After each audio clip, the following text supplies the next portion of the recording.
हरे कृष्णा। श्रीमद् भगवत गीता पहला अध्याय। धृतराष्ट्र ने पूछा, संजय, जिस देश में दान पुण्य जयन जाजन व्रत जप तप संयम आराधन चिंतन ध्यान वेद शास्त्र का पाठन पठन आदि धर्म का पालन होता रहता है, ऐसे धर्म क्षेत्र रूपी कुरुक्षेत्र में कुरुवंश के देश में लड़ने की इच्छा से एकत्रित हुए मेरे और पांडु के पुत्रों ने क्या किया? उत्तर में संजय ने कहा, हे धृतराष्ट्र, कूटनीति से अथवा कष्ट से युद्ध करने वाला तेरा पुत्र राजा दुर्योधन उस समय व्यूह रचना से सजी हुई पांडवों की सेना को देखकर बड़ी व्याकुलता से द्रोणाचार्य के पास जाकर ये वचन बोला, मेरे पूज्य आचार्य, अपने बुद्धिमान शिष्य द्रुपद पुत्र धृष्टद्युम्न द्वारा सजाई गई पांडु पुत्रों की इस बड़ी भारी सेना को देखिए, अथवा अपने कठोर शत्रु धृष्टद्युम्न और शस्त्र अस्त्र के संचारण में परम कुशल अपने बुद्धिमान शिष्य अर्जुन द्वारा सजी हुई पांडवों की इस बड़ी सेना को देखिए कि ये कितना घोर रूप धारण किए हुए हैं। पर पक्ष में परले पार के पक्षपाती प्रबल शूरवीर सेना नायक है।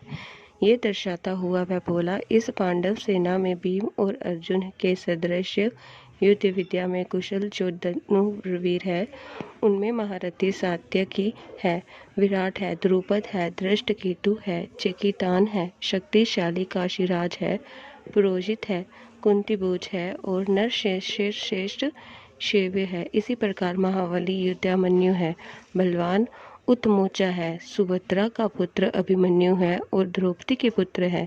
ये सभी सेना नायक महारथी है, बड़ी बड़ी रथ सेनाओं के सेनापति है। हे दिविजयों में श्रेष्ठ, अब हमारे पक्ष के जो मुख्य हैं, विशेष वीर है, मेरी सेना के नायक है, उनको आप जान लीजिए।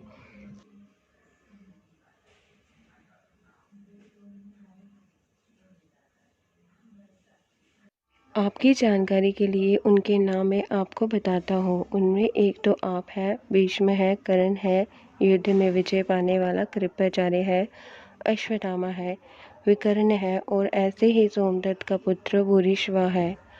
अन्य भी बहुत से शूरवीर मेरी सेना में विद्वान है, जो मेरे लिए जीवन त्याग किए हुए हैं और जो अनेक प्रकार के अस्त्रों से युद्ध करने वाले हैं।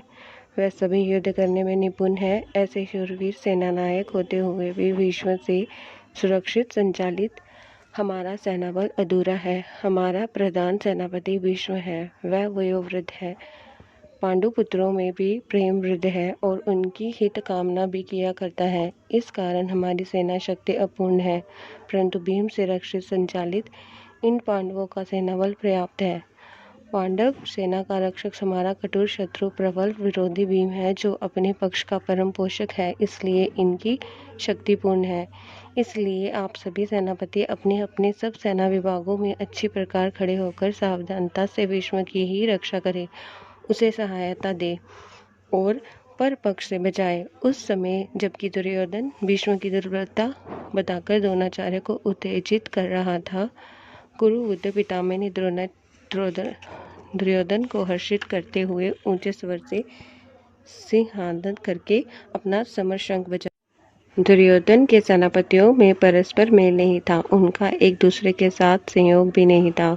इसी कारण राजा दुर्योधन ने भीष्म की दुर्बलता दिखाकर द्रोण को उकसाना आरंभ किया, जिसे आवेश में आकर वह संग्राम में संयोग दे। भीष्म का समर शंख बजते ही तत्पश्चात सब सेना विभागों के शंख वैरियां नगारे ढोल और नरसिंगे एक बार ही बज उठे। उन रण बिगुलों का वह नाद बड़ा भयंकर था। भीष्म की सेना के रणनाद हो जाने पर उसी समय श्वेत घोड़ों से जुते हुए महान रथ पर आरूढ़ श्री कृष्ण जी महाराज और अर्जुन ने भी अपने दिव्य शंख बजाए। उन्होंने भी अपनी सेना को संग्राम के आरंभ की सूचना दी। जितेंद्रिय श्री कृष्ण महाराज जी ने 5 जन्य शंख बजाया और दोनों के जेता अर्जुन ने देवदत्त नामक शंख को पूरित किया था तथा भीम ने पौंडक नामक शंख को पूरा। कुंती पुत्र राजा युधिष्ठिर ने अनंत विजय, नकुल ने सुघोष और सहदेव ने मणिपुष्पक नामक शंखों को बजाया। संजय ने कहा, हे पृथ्वीपति, मुख्य सेनापतियों के समर शंख बजते सुनकर परम धनुर्धारी काशीराज ने और महारथी शिखंडी ने, दृष्टद्युम्न ने, विराट ने, अजय सात्यकी ने, द्रुपद ने, द्रौपदी के पुत्रों ने और लंबी भुजा वाले अभिमन्यु ने सब ओर से अपने पृथक पृथक शंख बजाया। पांडव सेना की रण घोषणा के उस घोर रणनाद ने भूतल आकाश को गुजाते हुए, कम पायमान करते हुए धृतराष्ट्र के पुत्रों के हृदयों को विदीर्ण कर डाला। उस भयंकर नाद से तेरे पुत्रों के हृदय से कांप गए। संजय ने कहा, हे राजन, जब दोनों ओर से संग्राम के नाद गुजाए जा चुके थे, केवल परस्पर लोहा लेने की देर थी। उस शस्त्र चलाने के समय में हनुमान के चित्रयुक्त ध्वजा वाले अर्जुन ने तेरे पुत्रों को समर के लिए सजे हुए देखकर अपना धनुष उठाकर जितेंद्रिय श्री कृष्ण को ये वचन कहा, हे अविनाशी, मेरे रथ को चलाकर दोनों सेनाओं के मध्य में खड़ा कीजिए, जिसे लड़ने की इच्छा से शस्त्र अस्त्रों से सन्नद्ध होकर खड़े हुए इन सबको सुगमता से मैं देख सकूं और जान लूं कि इस युद्ध की तैयारी में किनके साथ मुझे युद्ध करना है।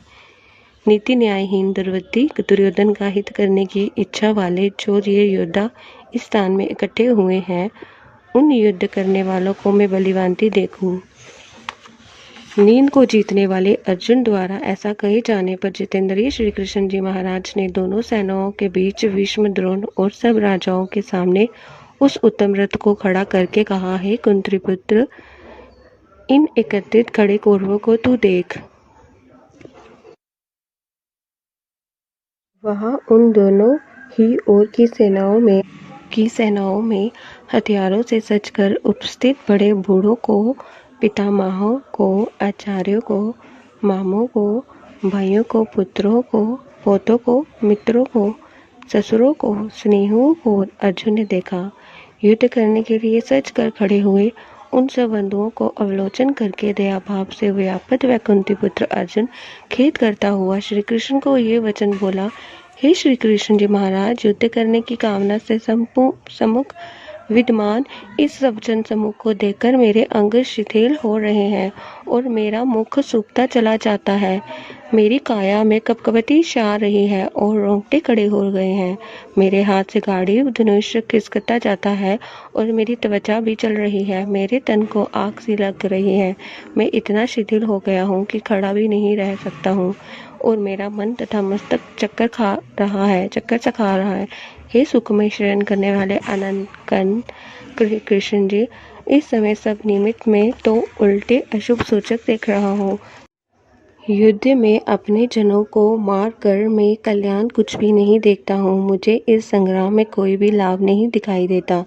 यदि कहा जाए कि युद्ध करने से मुझको विजय और राजसुख प्राप्त होगा, तो हे कृष्ण, वधुवंद करके मैं विजय नहीं चाहता हूँ, न राज्य की कामना करता हूँ और न ही सुखों को चाहता हूँ।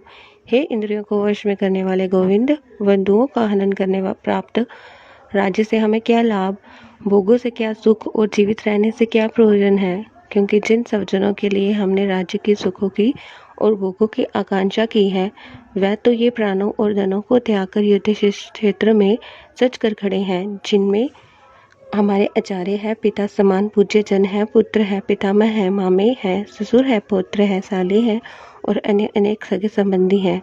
हे मधु नामक असुर का हनन करने वाले श्री कृष्ण जी महाराज, ऐसे समीपी बंधुओं द्वारा मैं मारे जाने पर भी इनको मारना नहीं चाहता। इस हस्तिनापुर की भूमि के लिए तो क्या, त्रिलोकी के राज्य के लिए भी मैं इनके हनन करने की इच्छा नहीं करता। हे धृष्ट जन नाशक श्री कृष्ण, धृतराष्ट्र के पुत्रों को हनन करके हमको कौन प्रसन्नता मिलेगी? प्रत्युक्त इन अत्याचारी आततियों को मारकर हमको पाप ही लगेगा। इससे हम पाप कर्म के ही बागी बनेंगे।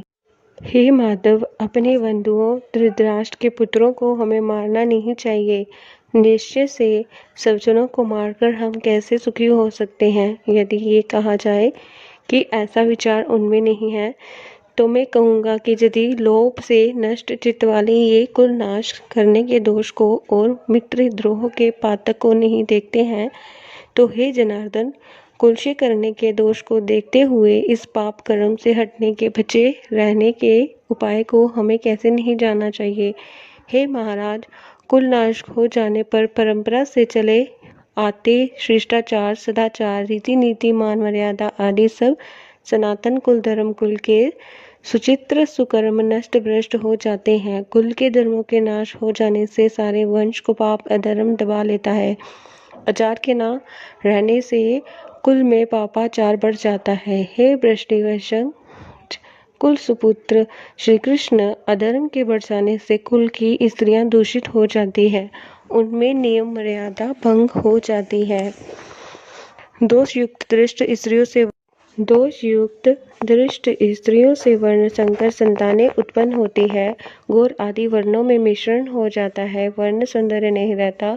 वर्ण संकर संतान समर की संतान कुसंस्कारों के दोष से कुल घातकों के कुल के लिए नरक का कारण ही हुआ कर उनकी सेवा शुश्रूषा नहीं रहती। कुल घातकों के इन वर्ण संकर करने वाले दोषों से कुसंस्कार संस्कार युक्त समर संतानों के अनुसारों के द्वारा शूरवीरता, नीति, न्याय, विनय, मर्यादा आदि सनातन जातीय धर्म और सदाचार आदि कुल धर्म जड़ से उखड़ जाते हैं।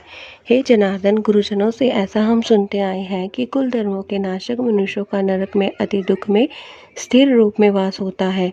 ओह, अति खेद की बात है कि ऐसे विचार रखते हुए भी हम ये बड़ा पाप करने को तुल गए हैं, जो राज्य के सुख के लोभ से सब जनों को हनन करने को तैयार हो रहे हैं। ऐसी अवस्था में यदि बदला ना लेने वाले नीच शस्त्र मुझको हथियार हाथों में लिए धृतराष्ट्र के पुत्र रण क्षेत्र में मार दे तो भय मेरे लिए अधिक कल्याणकारी हो।